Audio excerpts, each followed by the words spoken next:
تعالی علیہ وسلم کی ذات اقدس نے ارشاد فرمایا، جو بندہ ہر روز 12 رکعتیں سنت مؤکدہ ادا کرتا ہے، فجر کے ساتھ 2 سنتیں، ظہر کے ساتھ سنت مؤکدہ 6، 2 مغرب کی، 2 عشاء کی، سنت مؤکدہ، غیر مؤکدہ کی بات نہیں ہے، سنت مؤکدہ ہے۔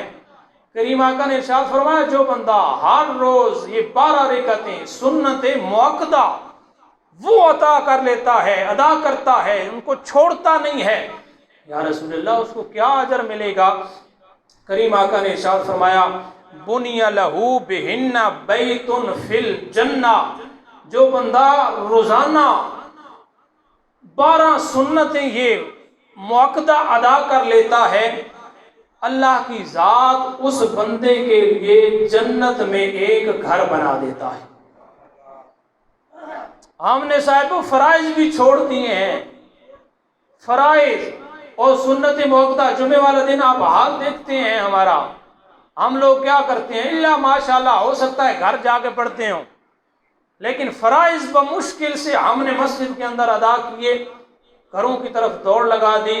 ویسے بھی اکثر لوگوں کا یہ طریقہ ہے، یہ شیوہ ہے، صرف فرض پڑھتے ہیں، سنتیں چھوڑ دیتے ہیں۔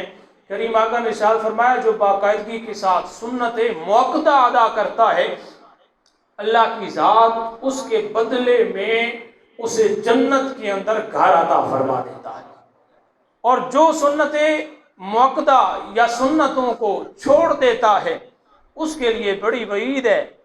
اس کے لیے وعید کیا ہے؟ کریم آقا نے ارشاد فرمایا، وہ بندہ میرے حوض کوثر سے دور رہے گا اور میری شفاعت سے وہ بندہ محروم رہے گا، جو میرا سنتوں کو جو ہے وہ ترک کرنے والا ہوگا، جو سنتیں ادا نہیں کرنے والا ہوگا، وہ بندہ میری شفاعت سے محروم